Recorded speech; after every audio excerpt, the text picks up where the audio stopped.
IPv6 Now. This is my first attempt. I'm surprised that everybody's not out in town drinking, having a good old time. That's later, yes. I'm Joe Klein. I've been involved in the IPv6 task force for 10, 11 years, part of the IPv6 forum, the new startup, the cybersecurity task force. We've also been a contributor to a bunch of government documents. The two more interesting ones are the SP 119, which is the IPv6 from NIST, and next week, the following week, the US CIO will be announcing the planning guide and roadmap towards the IPv6 adoption. There is a very large security section in there on recommendations on implementing IPv6 for government and the commercial space. Timelines, project plans, and again, security. Legal disclaimer, not my employers, not my last employers, the one before that, or anybody I work for, or in the future, or the IPv6 task force, or any of those people. Honestly, I'm here because IPv6 is now a must. It's not a should, it's not a like, it's something that we must do. Don't mean to scare you. We're going to talk about some security things. Please be aware that there is innuendo in this to discuss where vulnerabilities exist, some of the things I've done from research. If you write those down, those might be useful for additional research. Also, vendor neutral presentation. Be aware that I will praise or, tear down anybody with bad products, so you're aware of it until they actually fix it. It's starting to work over the last few years, which is kind of fun. And also Jim Bound, the former Jim Bound, who really was the IPv6 plumber, is what he was referred to as. He came to me at one point and he said, I need somebody that thinks evil, because we have a lot of network people and security is not important 12 years ago. So I want somebody evil to actually think about these protocols, come up with some solutions, work with the community quietly, try to get a bunch of things working. So, really I've been quiet for many years. The last 8 years I've started discussing things openly. So that's what this presentation is about. Okay, starting right now, we have approximately 5.5 billion devices that are IPv6, that are on the IPv4 Internet. We're really vying for 4 billion addresses, and because of that, we have a lot of overhead. We have things like NAT. I'm in the process of writing a paper on the 10 issues that make IPv6 important. One of those issues is the power distribution, specifically, or the power utilization for the keep alive for all of our devices. Our devices, like our phones, several studies have shown that we can increase our phone life expectancy anywhere from 13% to 50%, just because of keep alive connections. They also account for a lot of heat in our routers because of all the additional refreshes that take place for every single application we're running on every single device we're dealing with. So this would actually help us fix some of those things. We also only have 2.2 billion people on the earth right now, and that only covers 32% of those people have internet access today. We're still seeing growth in the community. Also, the amount of devices that most of us have. I mean, I know Travis right here in the front. He probably has tens of devices, just like I do, just like a lot of you do. We're going to really require, Cisco's done a study and said approximately 50 billion unique addresses are really needed by 2020.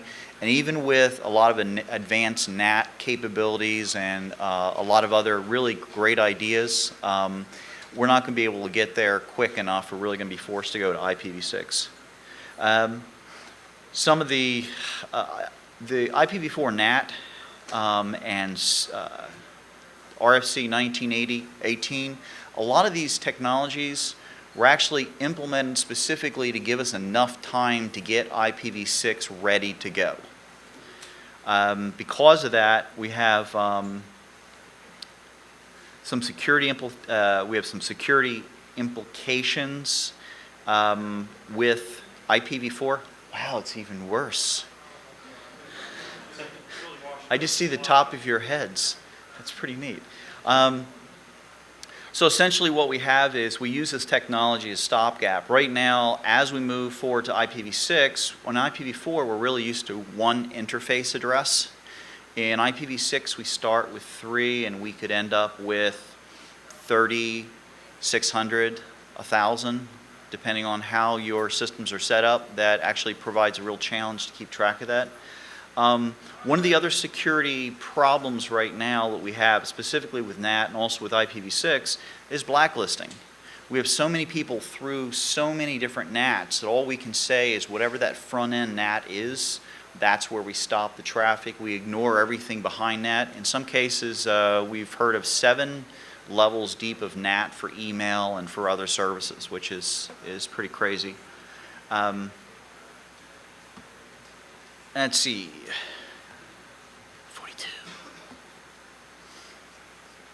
As of today, IANA has already delivered, as of February 3rd, all of the blocks, think of them as the main warehouse or the main production, for IPv4. They've provided all those out to the regional registries. The challenge now is that for growth, we're depending on the regional registries to manage enough IPv4 address space long enough so that we can have IPv6 bootstrapped into operation. Was that date February of 2011 or February of this year? 2011. Okay. Yeah. Yes, this is the other one. The RIRs already have problems. As an example, if you are in Asia Pacific, you have to depend on your carrier to have an IPv4 address. In most cases, they do not. They now deliver only IPv6 addresses, and they provide some type of translation, one of 18 different translation types or tunneling types to get through and get you to the IPv4 infrastructure. We also see Europe is approximately 16 days away. So if you do business or, I don't know, whatever you do, kind of important. North America, we're talking 73 days. I don't know how you are, but most of the clients I deal with, it takes more than 73 days just to get justification to, change things. This is a very short-term issue, and we'll talk about the implications, both from a security and operational standpoint. Latin America and Africa, they're following up very quickly. Some of the implications is that a lot of these carriers have made decisions that will slow down communications, manipulate communications, interfere with trust paths of the communications, which, if you're intercepting traffic, great, but if you want reliable traffic back and forth, you really have to think about it. And again, 75 days to Europe, that's a very, very short time. By the way, what the carriers in the Pacific are doing is they're using several different technologies. One technology is IPv6 tunneled over IPv4, very similar to a protocol called 6 to 4. We now refer to that protocol as 6RD. What that requires is a piece of software on the router, the customer edge device, to be able to do this translation and then be able to connect in either IPv4 or IPv6 on the other side. So there's manipulation of the endpoint. We also have dual stack light, which has its own challenges. And we also have NatPT, which is a translator. The problem with translators at this point is it tries to look far enough into the packet to deal with the TCP data set. But if your application is dependent on an IP address, this can cause a lot of problems, both security and corruption of data.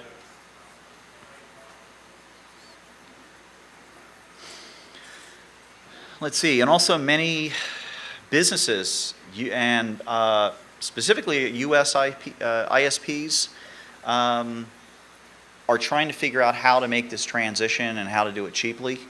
A lot of them are putting this process off by using one of these 18 transition protocols. Each of these transition protocols have their own security problems, their own management problems, their own ability or non-ability for intrusion detection, prevention, to be able to parse the packets. This is a very difficult problem. We're starting to see vendors starting to address this, but based on some testing, we're really not seeing complete testing. A lot of these transitions also have the ability to provide very easy denial of service to these particular systems, which is a real hassle. Some of the impacts right now for the ISPs is that if you are using one of these ISPs and you rely on their mail server, and they do not have a dual stack mail server and DNS, you could literally lose traffic from certain places in the world. Right now we're seeing Sweden, Norway, and countries like that moving natively to IPv6 only with no IPv4. So if you're doing business or communicating or testing their networks, it really takes a rethink on dealing with that. And also connections are real slow, or you'll have an inability to connect. User experience is horrible in many cases. Also, a lot of carriers are now implementing what they call carrier-grade NAT, which means that one IPv4 address is mapped to anywhere from 100 to 1,000 customers behind it. Oh, that's nice. Cool. We back? There we go. Anywhere from 100 to 1,000 customers behind it. Some of the problems is if you are using lots of connections, you may exhaust the connection pool for that particular NAT-PT, that carrier-grade NAT, which they're working on trying to avoid that as a denial of service. Also, a lot of applications stop. It's great for carriers that want to create a walled garden to control where you go and how you can get there, but for a lot of people, they're not going to be very happy about it. Also, for businesses and anybody that really wants to communicate, you have your own server. If you're not doing IPv6, you're really creating a self-imposed denial of service. Is that, ooh, cool.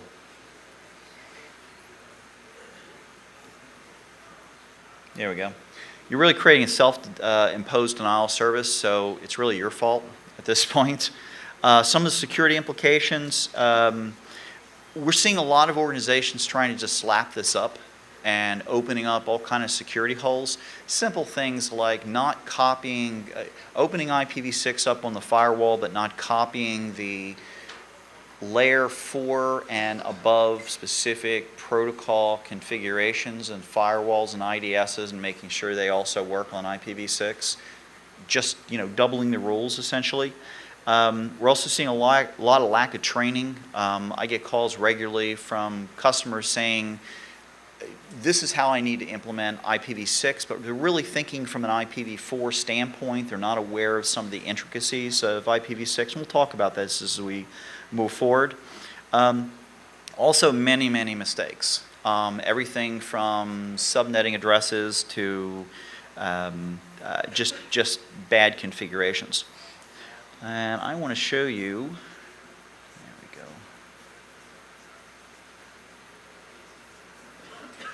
what we have from the business side right now. Oh, did I do signal?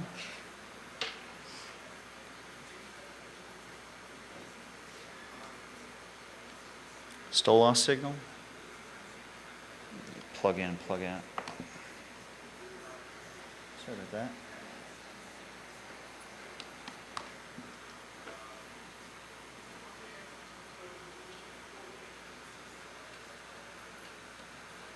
Still connected. Displays, detect displays. I lost a display here. Oh, there you go. Yay. User error.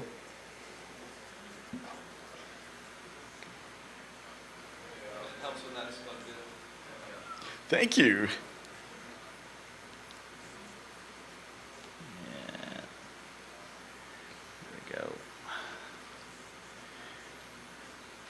This is a very nice website that gives you a list that NIST keeps on the ability for companies and government agencies to support IPv6 and DNSSEC.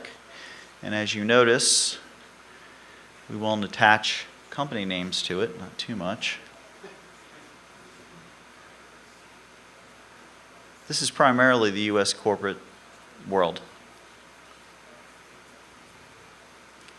Wow, we're through B now.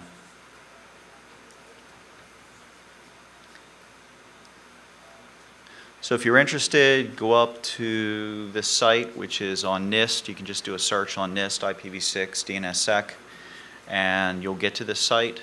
The more interesting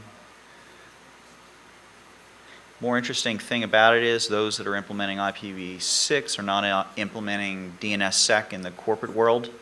Therefore, they're not going to be able to take advantage of some very powerful new tools from a security perspective.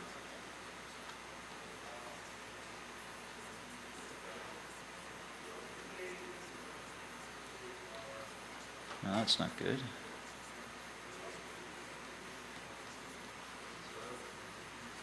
No, not again.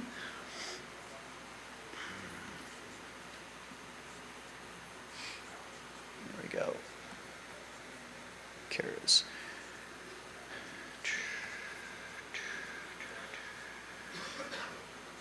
Come on down. There we go.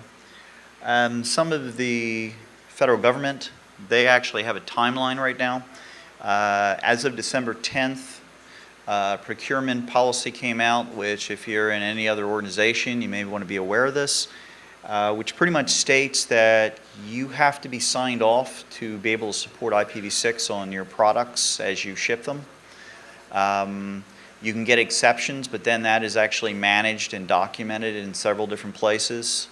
So if you're selling products to the federal government or you're in the federal government, you're supposed to support it. One of the funny stories that I've heard, and this is really, it's a procurement challenge, is that I was within one customer who created a procurement policy. Makes sense. They just kind of forgot to tell the people that do boilers and alarm systems and systems like that to support IPv6. Therefore, when they started making the move to a dual stack environment, they had a lot of products that they had to repurchase.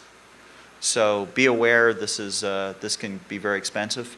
We also see as of September 30 is a challenge within the federal government to have all of the internet-facing services support IPv6. That means if a consumer needs website access, it's non-encrypted, needs to receive or send mail from the federal government and also do queries based on DNS, that's real important. By 2014, they want the ability of internal systems to be able to reach out through secure connections so that they can connect to IPv6, native IPv6 and dual stack web servers. Some of the impacts, the USG is really pushing the ISPs to support IPv6. They're making some real interesting demands on the carriers, which will help the corporate world. One of the challenges, though, is early vulnerabilities. There's a lot of research on making sure that they're protected. And there are some links on the slides that will point you to policies and more scorecard. Are you guys interested in seeing the government scorecard?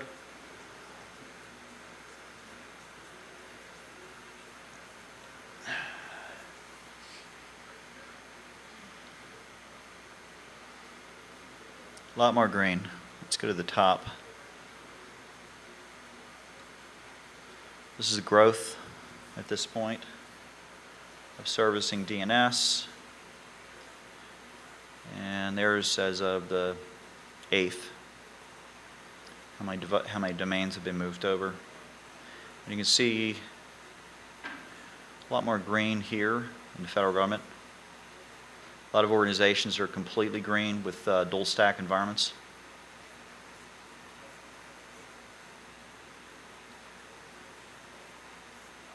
Okay.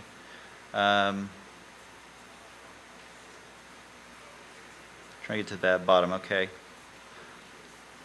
A lot of DoD components supporting it right now. Back to this.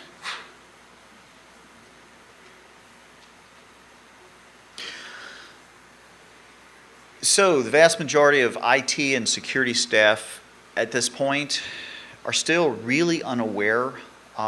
Even interviewing people in the IT security domain, routing, switching, admins, their typical attitude was turn IPv6 off.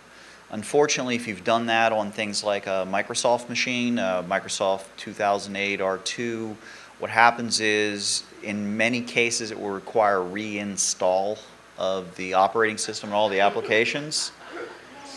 So be aware, turning it off may cause a lot of pain for you, which is a real pain in many different ways. They're also unaware of the risks, and they don't set up the host-based firewalls correctly. If they're using some kind of anti-malware software, or say they have a blacklist, a lot of them are assuming that their current blacklist IPv6. Well, there's only one that does it, and it's only for email, and it's really not associated with too much. They only do email and only very small population, so you really can't see spam coming in, which is interesting.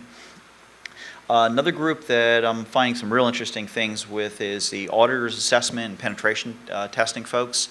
A lot of them are not aware of it, or don't know the right tools to use. We're going to talk at the end about some of the right tools. Also, security performance monitoring systems are not in parity with IPv4. So you're really unable to see a full picture of what's going on. A lot of times you'll be able to see, if you're using NetFlow, you'll be able to see that you have IPv6 packets. But unless you have it configured for tunnels and somebody doesn't do something crazy like a IPv6 packet with 3 or 4 extension headers that you can't parse down with your tools, then you're not going to be able to see inside this packet. So that's a real problem. Some of the recommended sources is the DNS, the DISA-STIG. Juniper has a real good document, Cisco and Microsoft. Okay, let's dig into this a little bit deeper. One of the big issues for addressing was the ability to create a hierarchical addressing strategy. This is a good example of it, where we have IANA delivering or manufacturing the addresses, shipping them to the regionals, sending it to either regionals or nationals, locals and ISPs, and then down to the actual end user. I want to mention that the address space is mapped exactly the same way. This is pretty neat. This is very useful if you're applying access control lists. This is very useful if you're doing some limitations. This is something that's not really discussed a lot of places as far as application. By the way, only 1/8 of the address space has been allocated for IPv6 at this point, and we've only used just a less than 1/10 of 1% of addresses even allocated, which is kind of interesting. If you notice from the IANA, they can hand it to regionals, and then you have 4 different categories based on where in the world. Mostly these are political constructs that have been created within countries and within organizations and ISPs, so be really aware of that. You can look some of this information up on the WHOIS database. Now, one of the challenges is, although, we'll go back one, although we used to have RC 3177, which said our minimal address for provider was /48, 48 was for large organizations, 54 was for small businesses, and 64 was for an end user. When we tried to implement this in an operational standpoint across the internet over the last 3-4 years, especially as it's starting to become popular, we found that things don't work. As an example, there are cloud providers handing out /128s. Therefore, instead of you getting enough addresses to address multiple cloud environments that you should be able to deal with, they're only addressing a /28. Also, they identified that, hey, if we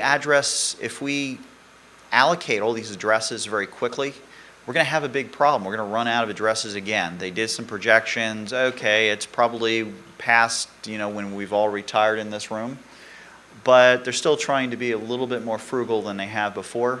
So they've taken the boundary off of the address. You now have to justify with your upstream provider how much space that you need for your particular organization. Also, by doing this, it's easier to get an address space. Sometimes it's very difficult to get a larger address space if you're a cloud provider or carrier, or you're doing something interesting or unique.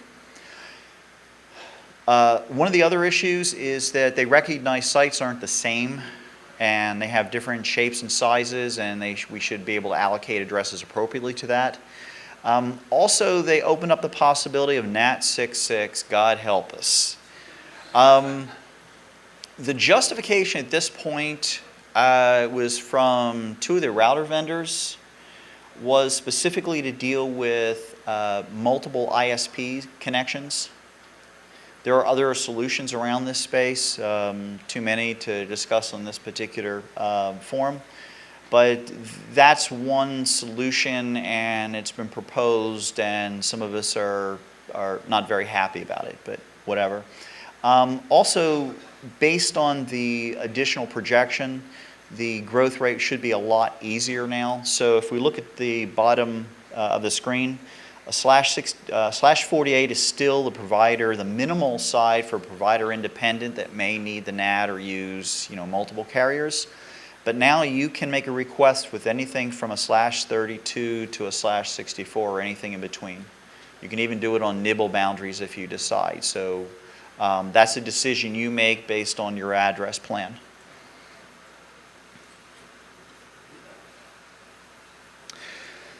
Programmers, yes. Do you know how many programmers are unaware that their Layer 7 application has, I don't know, Layer 3 code, have misconfigurations? We're going to talk about those in detail based on some research I'm doing at this point. The research is based on reviewing all the current vulnerabilities that are in the National Vulnerability Database and what the actual cause of those are. And also, I've been doing some testing and validation of other products, so this has been really interesting. I'm only going to give you a piece of it that's actually part of a whole day class, but from a security standpoint, I thought that this was something you guys need to hear. So it's real interesting how the programmers will do things like create cookies that have addresses in the cookies. Pretty neat. But the receiving code is only defined for 32 bits. So how do you process the rest of the bits? It's kind of interesting. A lot of places where there's buffer overflows, those of us that have been fuzzing for a while trying to get things fixed, a lot of places for buffer overflows. So let's go and do a little bit of a deep dive. I'm using this XP screen just as a visual to say, well, XP, by the way, doesn't support IPv6 first. But the second piece is just to give you some ideas of some of the problems. As an example, how does your system allocate or receive an address? Is it static, link local, or DHCP? Are you using neighbor discovery? Some applications at layer 7 try to attempt to go around the APIs and do their own query instead of going through the standard API for addresses. We also have the number of addresses allocated. We have a precedence in IPv6 where if the address is a link local, we communicate via link local. If it's a unique local address, which is used within an enterprise, we select that. If it's a global address, we reply with that. A lot of applications don't know how to use it and don't know how to reply correctly. Therefore, you can run an application and suddenly find that it can't connect because it suddenly received the wrong address or didn't see it. Kind of a problem. Again, most IPv6 systems have two unicast addresses and 3 multicast addresses. Another problem is the dotted quads. How are you going to parse this? We have well-known parsers to know that we have 1 to 255 for each of those addresses. How do you parse that user interface? Can somebody put additional hex characters in this? Kind of interesting. And also the length of it, the actual parsing of the length of it. Again, applications that have problems with this. Also the subnet. How do you actually address the subnet issue? How do you store the address itself? There are multiple ways of storing address. We can use it uncompressed with all 128 bits, or we can go compressed. Well, does your application uncompress it before it actually does a compare? Or is it required in compression? What happens if you have 2 sets of zeros separated by an A or additional character? How do you compress that? Do you compress the set of zeros to the left or to the right? Again, your algorithms can be wrong and it can cause some real headaches. Also, network representation of the default gateway. By default, we can get this through neighbor discovery using FFO2::1. But depending on the application, it may not be able to find the default route if you just move the application over directly. Another thing is, how are you getting DNS? Is the application doing the DNS, or is do you have your own DNS query? As an example, the browsers currently have their own DNS services that and caches. If you're not understanding how they work, you can have applications bring in the wrong data, which is pretty neat. We also have memory structures, storage. How do you process? How do you manipulate these things in memory? How do you store them? Do you store them in a database? Again, compressed, uncompressed. There is 17 ways that you can compress it, and you have to have that as a standard. Also, in-core memory. How do you store them as a file as a configuration file? I found several applications just by putting an IPv4 and an IPv6 address in it, malformed, it crashes. How do you parse that data, and also how do you, again, validate it?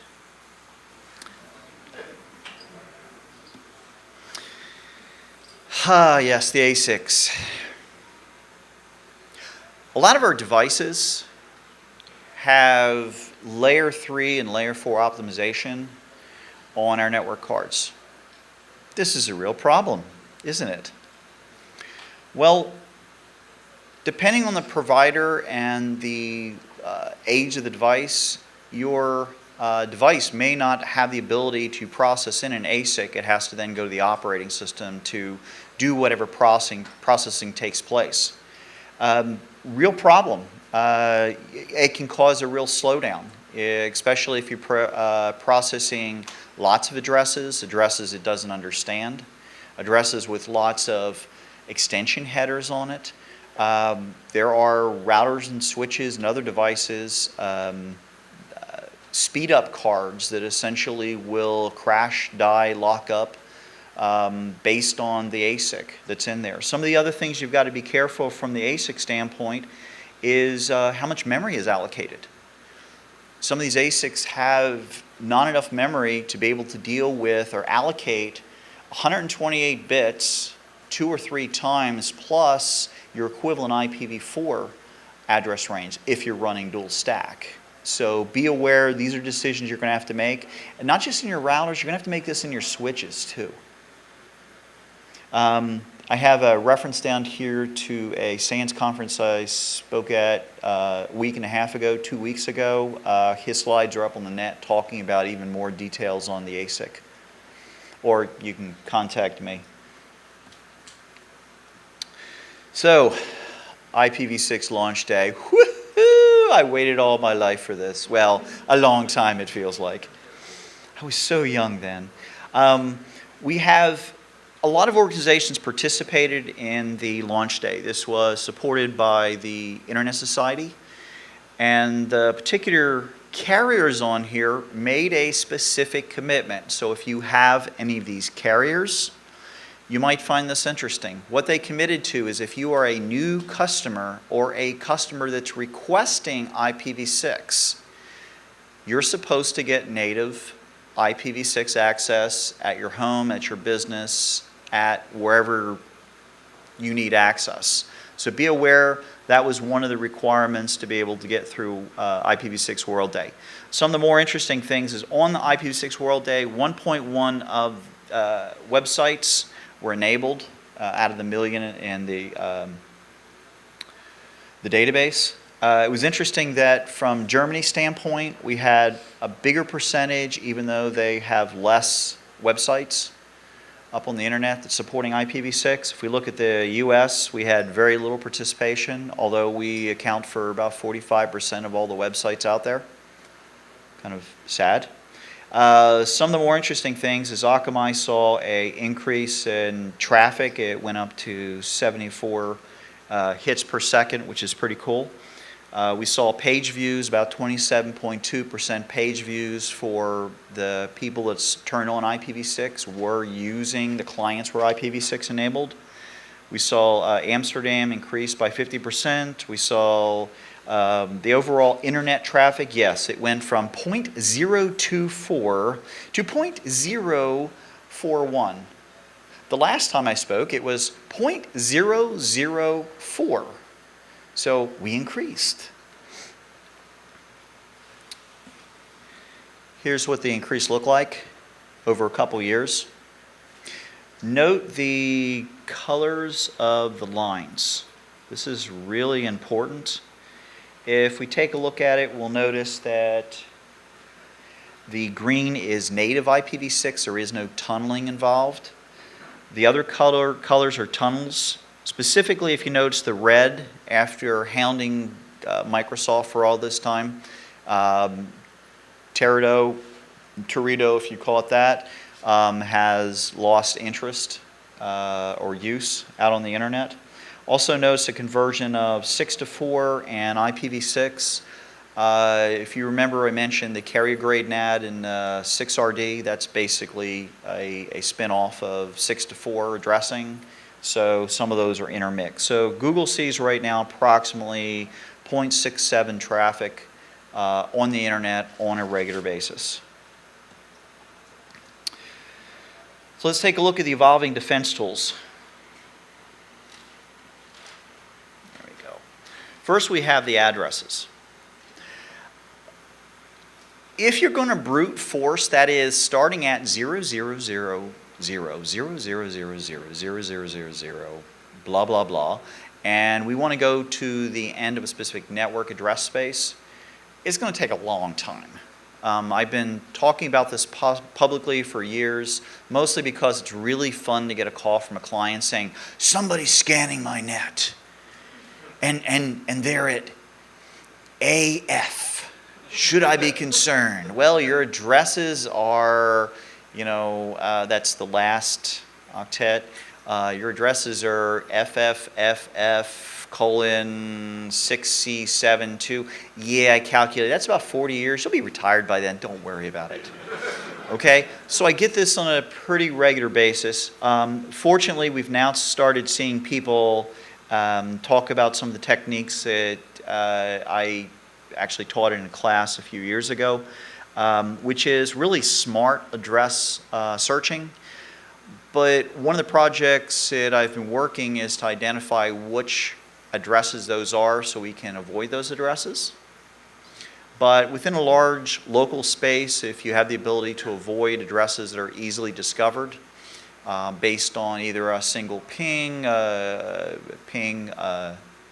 address query, or actually trying to enumerate DNS or trying to enumerate the addresses themselves based on somebody calling one of their devices dead beef, as an example.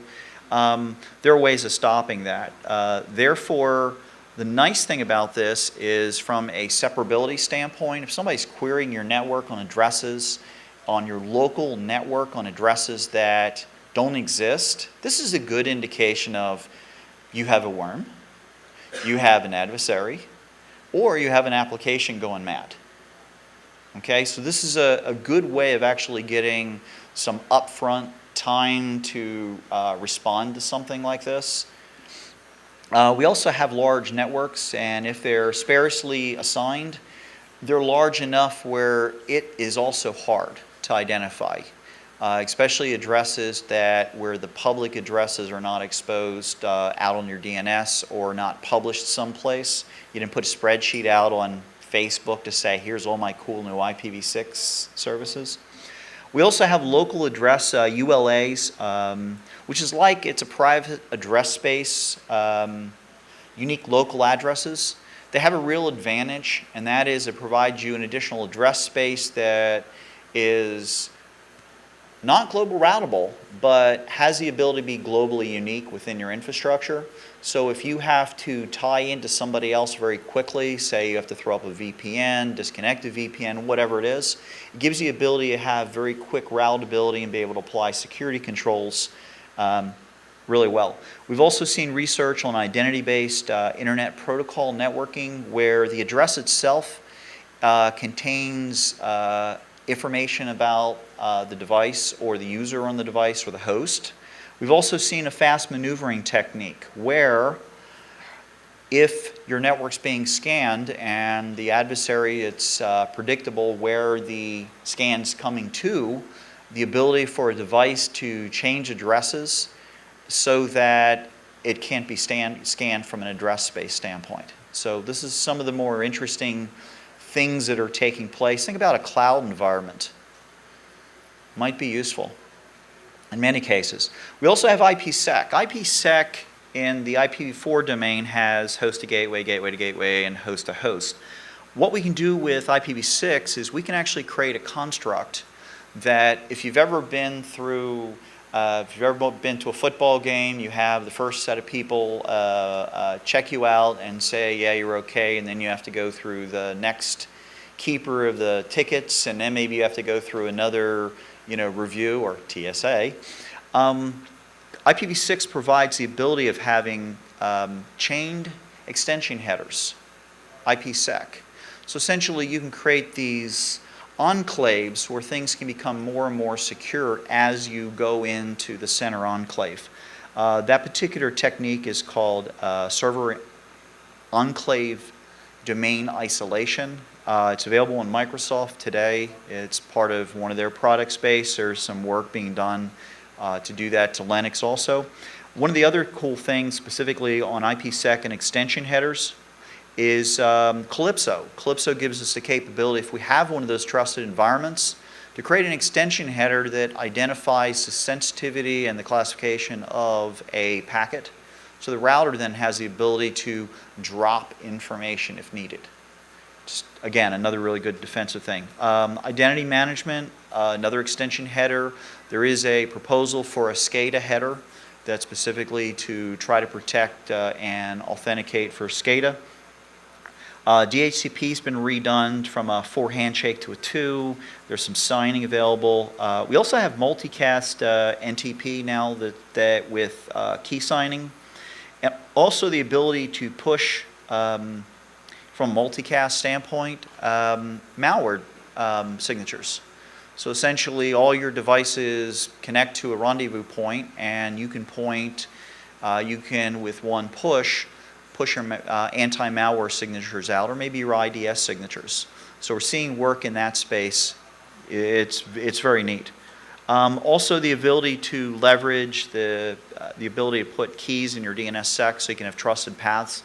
That's another thing. There's many, many more things. The disadvantage is most of these are best in an IPv6 only environment, not in a dual stack environment. Kind of a problem. Okay, tools.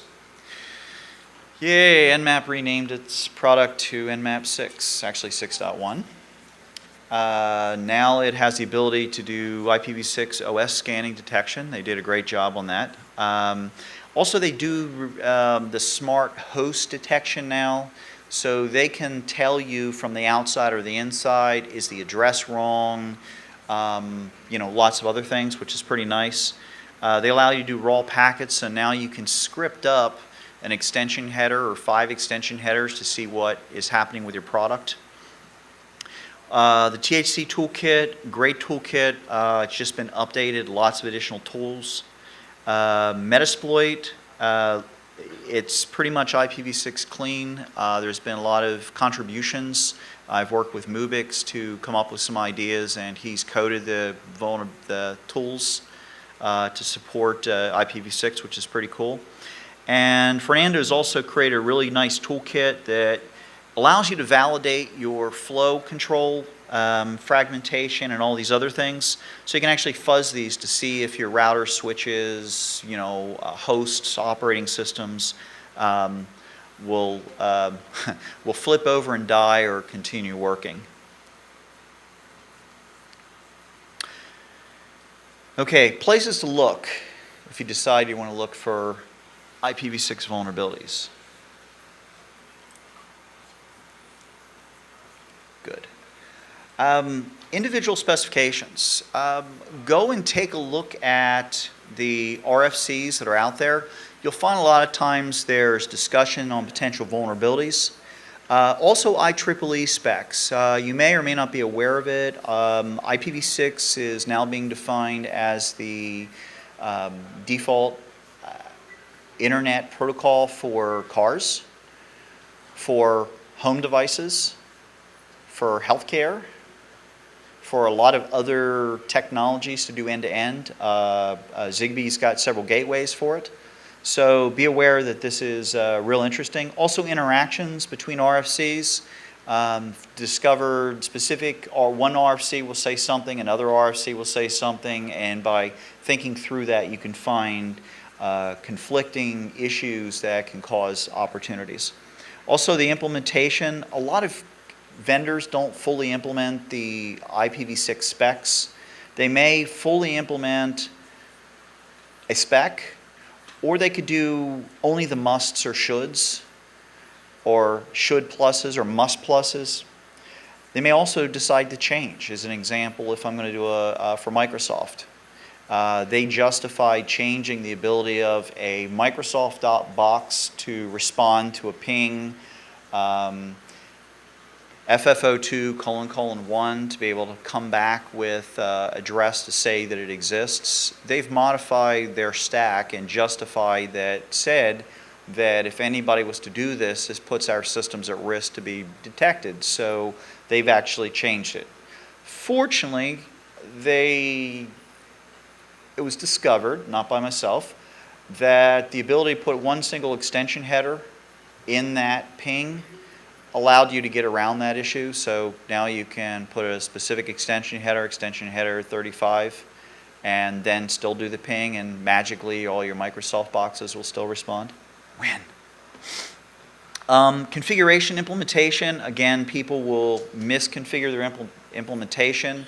NetWitness is a great product, wonderful product. Just the formation of the IP addresses were flipped around in several different versions over the years. Now you can get the addresses work after, you know, poking at them. Operational experience, a lot of people don't have operational experience with IPv6. Talk to the people that have the most experience. They can teach you a lot of lessons. Those that don't, they don't implement it correctly. I just had to deal with an issue of the appropriate address on the gateway for devices.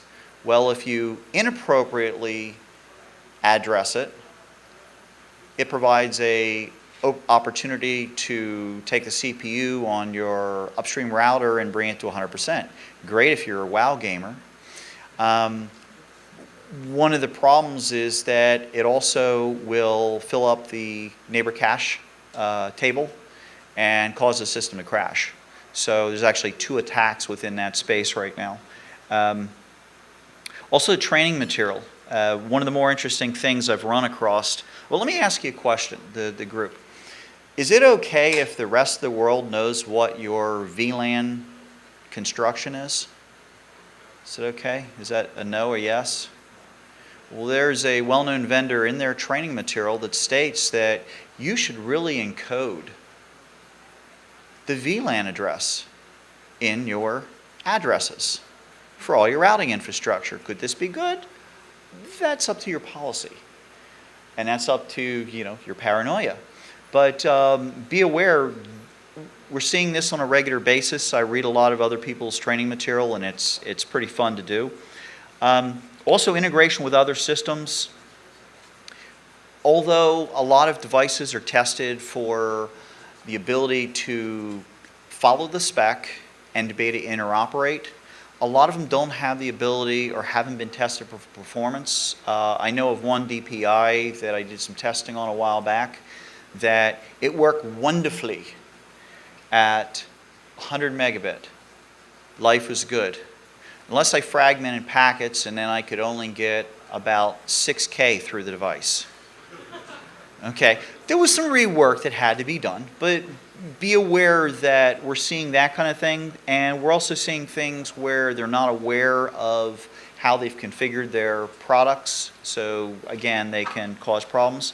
And also your policies, procedures, practices, testing. Again, a big problem. A while back, the policy for the credit card processing systems required that all your networks had NAT.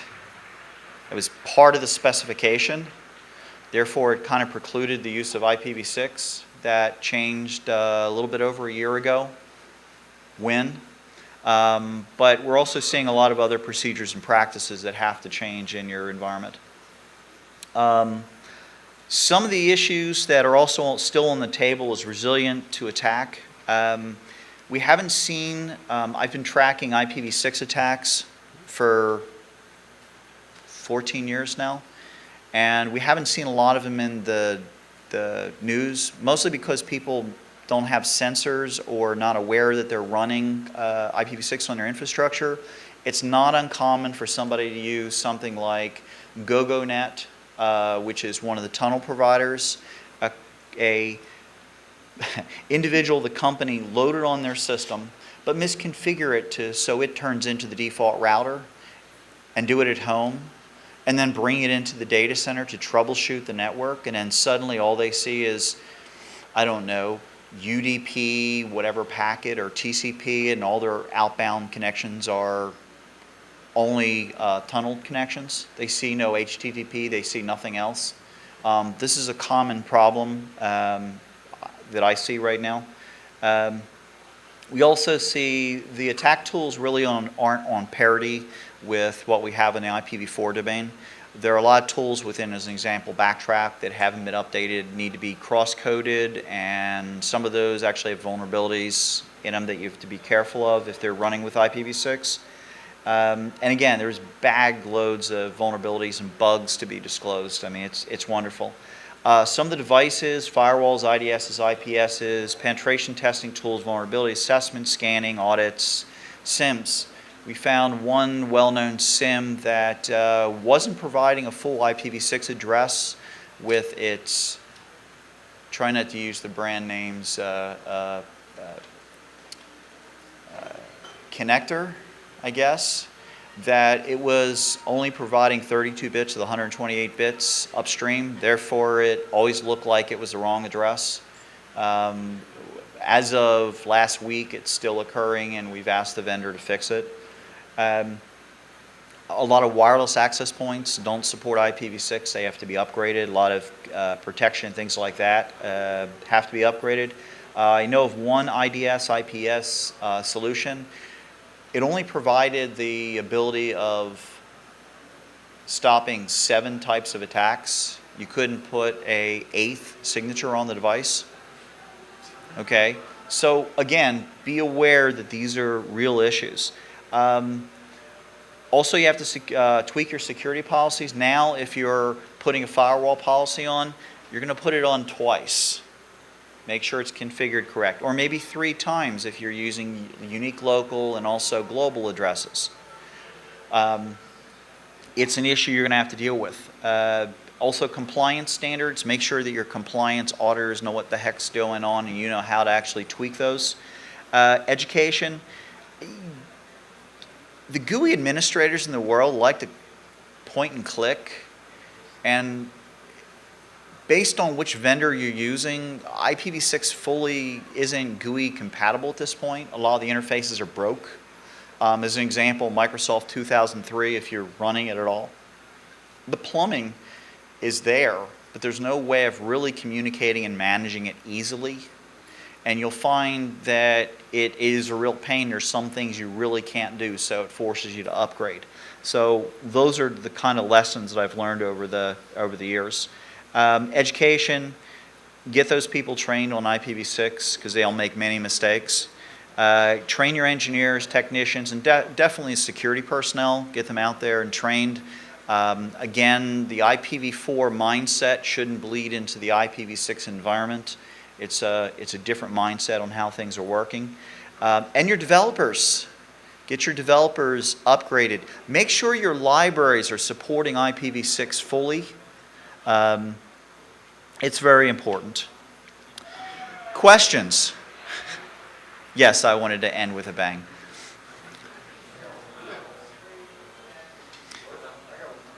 Sir? Is there a best practices for verification of cloud-based IPv6 environment for a customer who insists on translating their NAT translation and other IP rules, just throwing their old network into a cloud environment? I'm an engineer that does that kind of work. So is there a best practices document that we can, as a vendor,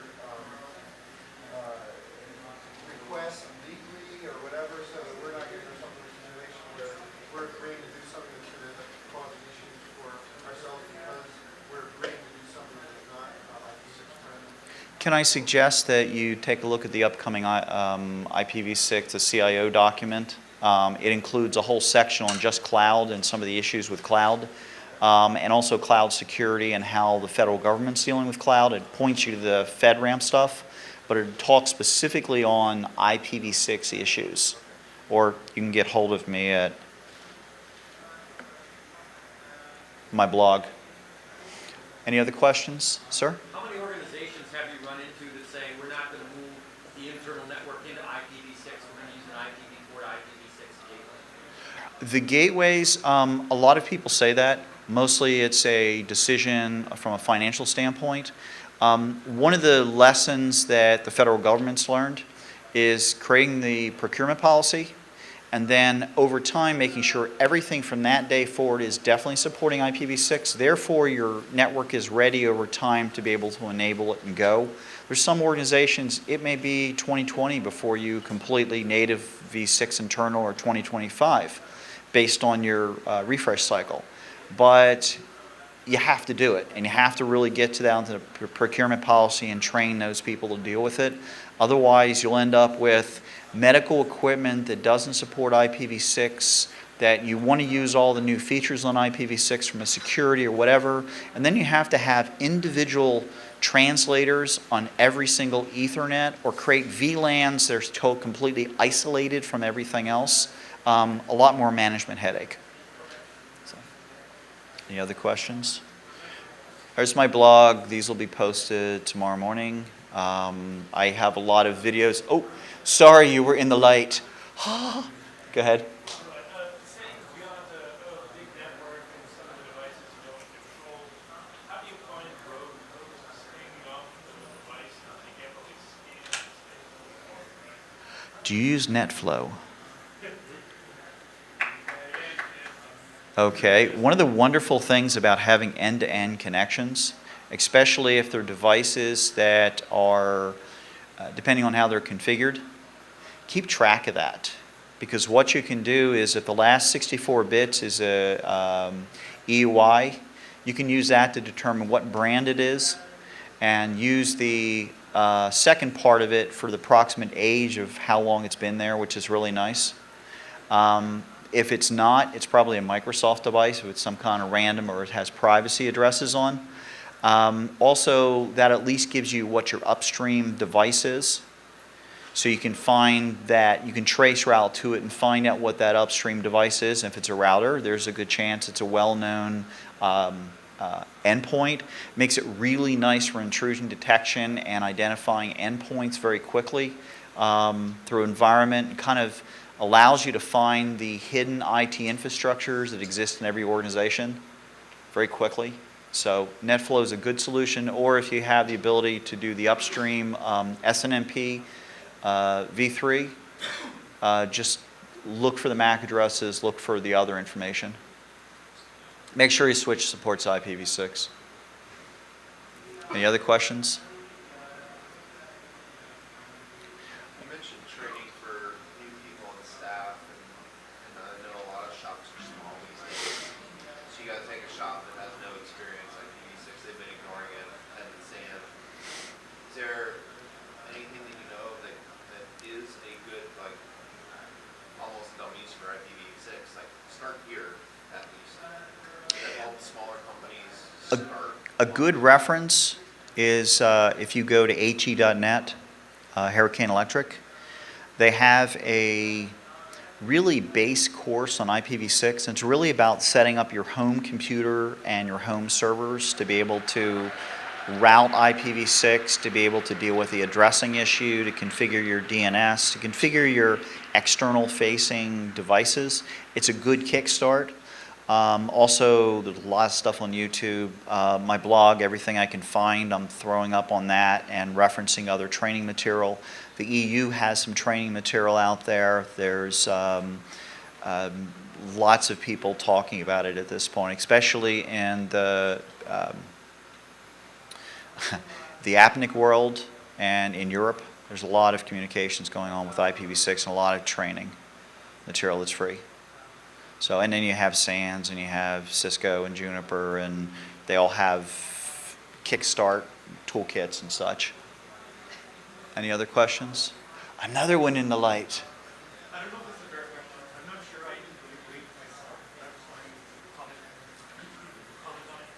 I've heard the argument that like IPv6 is really complex, and maybe that's slowing down the deployment of it. I don't know. Are you happy with IPv6 as it is, or is that just kind of sour grapes on the part of people who don't want to deploy it? Yes, when you're running dual stack, when you're running both IPv4 together and IPv6, it is very complex. From a networking protocol, think of the first time you had to sit down and set up a wireless access point and then configure all the clients, and the complexity of dealing with routing and MAC address isolation and keying and all the other things. It took some time to understand how that